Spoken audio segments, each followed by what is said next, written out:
Niretzako garbi izan gidoia behar zuela nolapait, otaino horren, dokumentazioek ez dago otainori buruzko, dokumentazioek ez dago. Dokumentala egiteko ez dugu materialarik. Orduan, jun behar geha fiziozko histori bat egitea.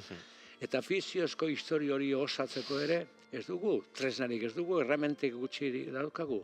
Zer daukagu bakarrik otainorera? Zer dugu jasoa berea? Bertsoak. Bertsoak besteik ez dugu.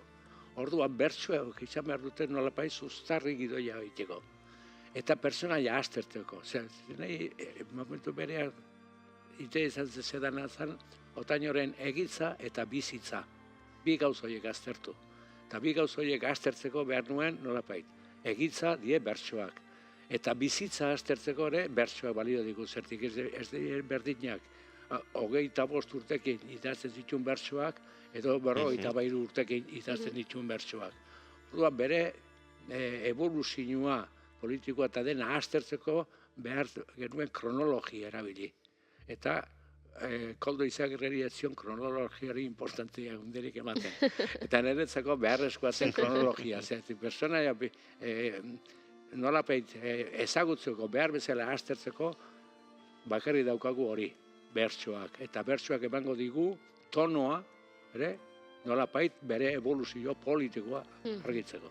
Eta azkenian egokipena nik egin behar du nuen. Lau bertsio hitatik nik nuen azkenian adaptazioa edo egokipena.